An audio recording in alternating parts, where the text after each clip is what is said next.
Доброго здоров'ячка, хунту и хунтубори. Мы з України. Первым делом отчитаюсь вот о чем. Наш шконок найден, оплачен, и за ним выехал в Австрию специально подготовленный специалист. Сейчас он в дороге, потому подробности сообщу как только, чтоб снова не сглазить. За все время поисков машины отвалилось на ровном месте несколько продаванов, так что я уже на воду дую. На неделе, надеюсь, продолжим уже в Киеве и более предметно. Также ждем приезда тепловизоров, ноутбуков, турникетов и прочих приятных ништяков. Обо всем отчитаюсь по факту ориентировочно в середине августа. На этой неделе получено 1,5 десятка турникетов от Санты, плюс от него же получены футболки для хлопцев и от него же несколько душей. Все это поедет в бусике под Чернигов, как только бусик будет готов. Кстати, про души. Знаете, сколько мы перевели ваших донатов, присланных на души целево? 8772 гривны. Круть? Круть. Хлопцы будут чистые и купанные, будто вашими руками вымыты. А как им еще толком почистить перья прямо на нуле? Никак. Только с вашей помощью. Так что все ваши донаты важны, нужны и не просто полезны, а прямо ведут нас с вами до перемоги. Марина, кстати, всех благодарит, они не ожидали такого наплыва помощи и были очень впечатлены, а теперь еще и вдохновлены. Еще комрад Станислав прислал уже несколько печек бездымных. Одну я выпросил для отправки в ЧИ, остальные поехали к деду. К деду поехали также вот эти штуки. Это сигналки, напечатанные на принтере и собранные заботливыми руками. Если кому нужны файлы для их печати, у меня есть, поделюсь, пишите в почту. Человек, который всю эту красоту прислал, отказался от публичности. Дед отремонтировал ежакомобиль, за что благодарит людей в том помогающих, и в свою очередь помогает всем, до кого может дотянуться. Я все это показываю фоном. Если где с текстом не совпадает, простите великодушно. Фотографий много, а текста вроде как и мало, поэтому я буду все показывать по мере складывания. И несколько фоток покажу с прощания с Глебом Бабичем. Не удалось толком провести хорошего человека, воина, поэта, волонтера, друга. Как раз ехали из ЧИ документы для покупки бусика, и нужно было успеть на лесную их забрать, пока спринтер не уехал обратно. Поэтому попросили заплаканную женщину рядом положить цветы, когда это станет возможно, чтобы не лезть через головы, и быстро поехали забирать документы. Успели. Так, вроде вкратце отчитался словами, теперь давайте обфукаем случившееся за прошедшую неделю. Поглядим, чего происходит из интересного у нас, а заодно заглянем и за забор к соседям. Начнем с Лепрозорья. О них сегодня будет много. Где-то там печальный Мирин, будем политкорректными, Лавров, на саммите Шанхайской организации сотрудничества выступал перед прессой. Ну, как выступал?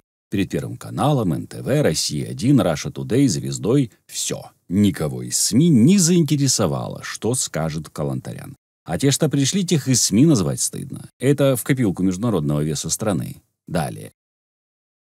Минбезобразие и мракобесие РФ, которое официально именуют «Образование и науки», предлагает назначить повышенные стипендии за систематическое участие студентов в патриотических мероприятиях. Селекция Павликов-Морозовых продолжается. Хотя, постойте, а там разве еще не все?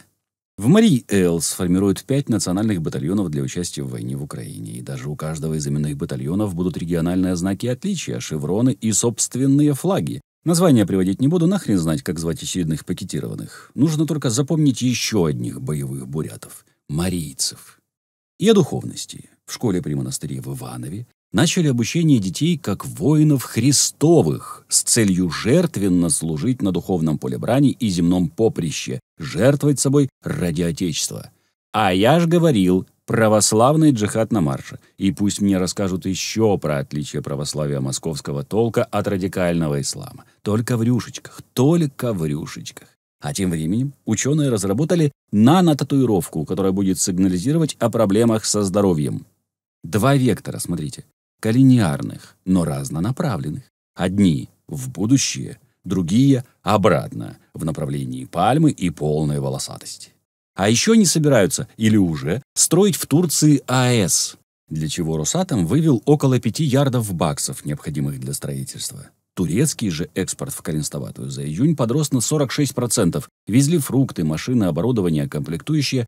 Как тут не вспомнить, грузите апельсины бочками. Ну а за активную скупку и перегрузку ворованного зерна турками вы без меня знаете, как и за то, что через Турцию сейчас в РФ тянут всю санкционку.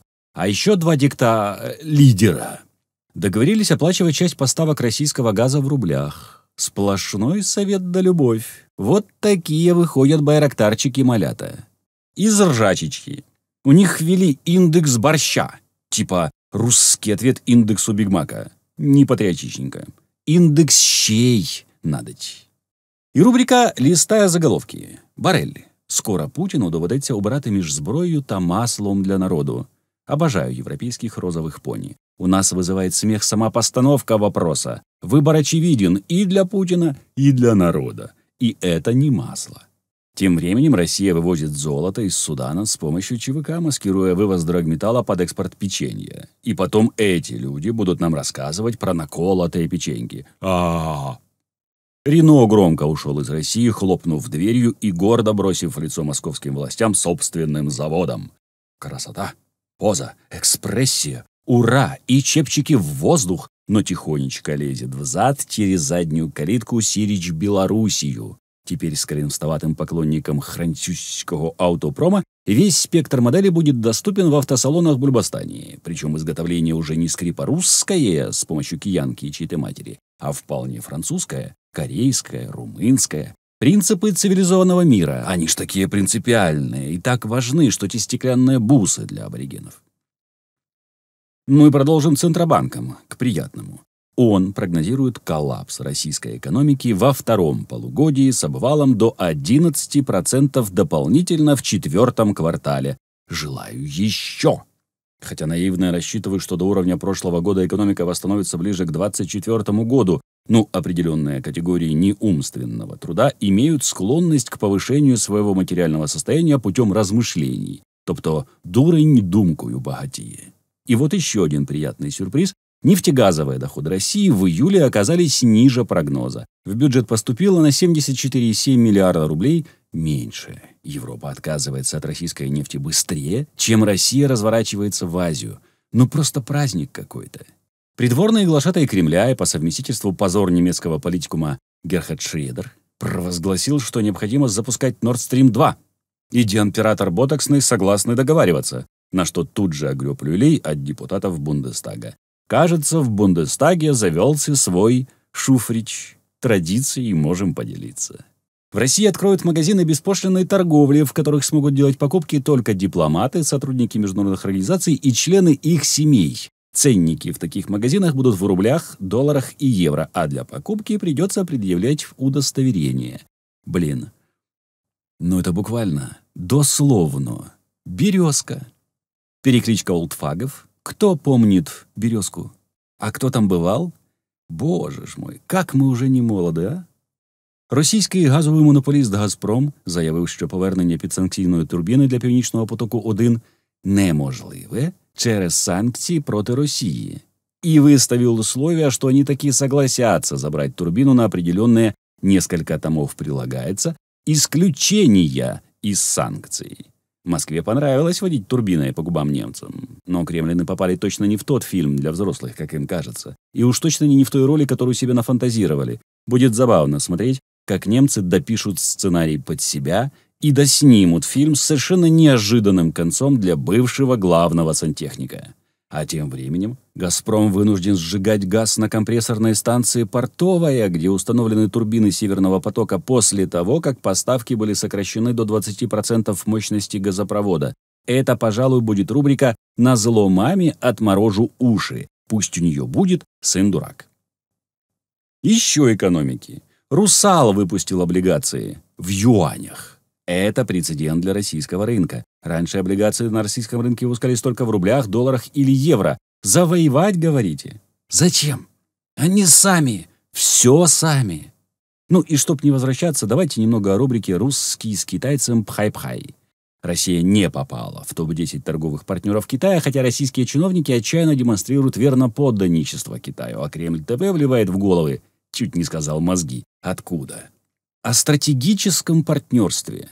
Китай является для России крупнейшим поставщиком товаров, порядка 20% импорта, тогда как сама Россия занимает лишь 2,4% в китайском экспорте. Ну и еще немного приятного.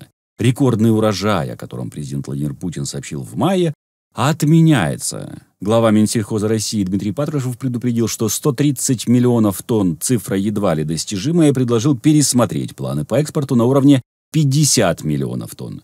Такие что? Даже в Минсельхозе понимают, что им останется только первая половина названия Херсона. Потому и подкорректировали урожайность. И в заключении новостей из альтернативной цивилизации. Вот вам еще ржашечки про последствия самого лудшего советского образования. Ну и их преемника россиянского. Каждый третий россиянин, 35%, считает, что Солнце вращается вокруг Земли, а не наоборот. Следует из опросов ЦИОМ. Хотя и у нас, если долго смотреть единый телемарафон, можно поверить, что Солнце вращается вокруг Владимира Саныча. Залижут, ой, залижут. И коль уж зашла речь о найвеличнейшем, то давайте немного по нашим новостям. Аграріям на окупованих територіях обіцяють компенсації за викрадену РФ продукцію. Обещать не значит жениться. Да, Юлечка Мендель? Да, нужно. Да, правильно компенсировать. Но за счет каких фондов, если на сейчас дефицит бюджета называется порядка 700 миллиардов гривен при годовом бюджете в 2,5 триллиона, а в проектах было вовсе 1,5? Еще из заголовков. Дефіцит бюджету близько нуля. Доходи і видатки у липні вирівнялися. Причина не в економіці.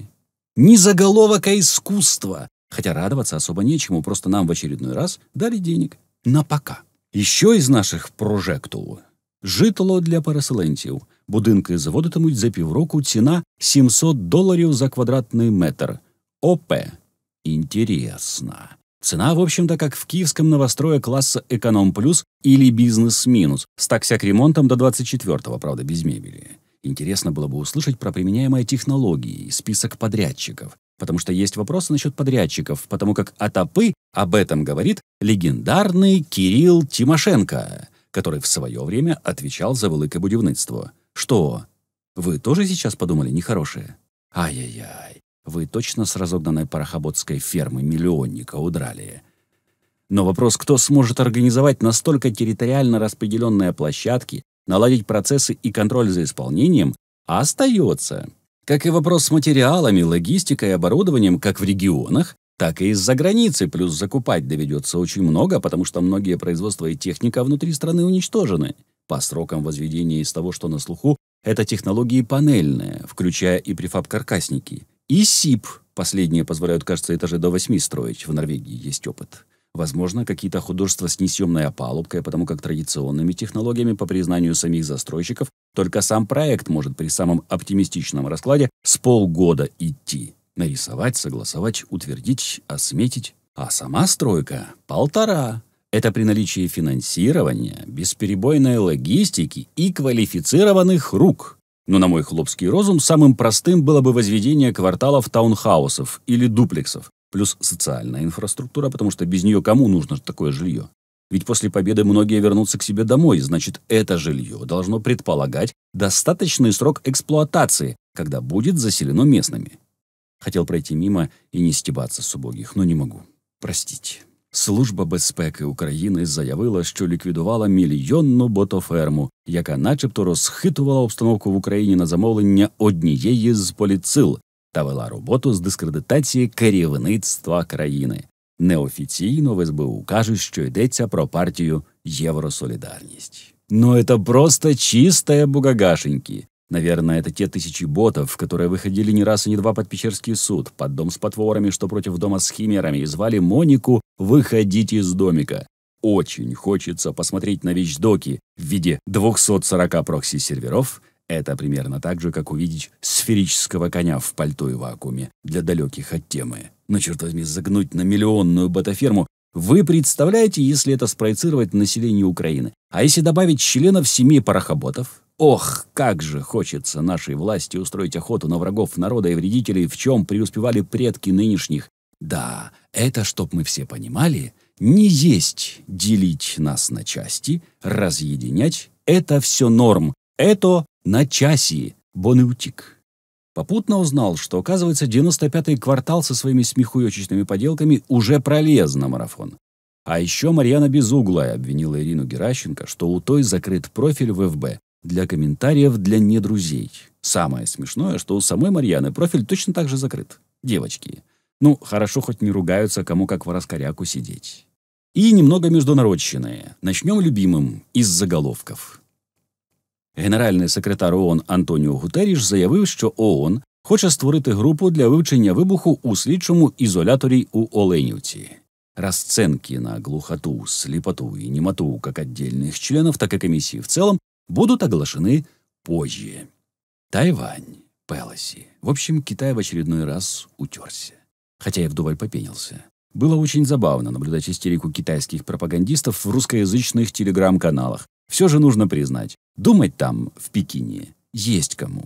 И у этих кому есть чем. С кем торговать, с тем не воевать. Из потерь только обвалившийся сайт Flight Radar, на котором одновременно висело более то ли 300 тысяч, по другим источникам 730 тысяч человек, наблюдавших за самолетом Нэнси Пелоси, летящий на Тайвань.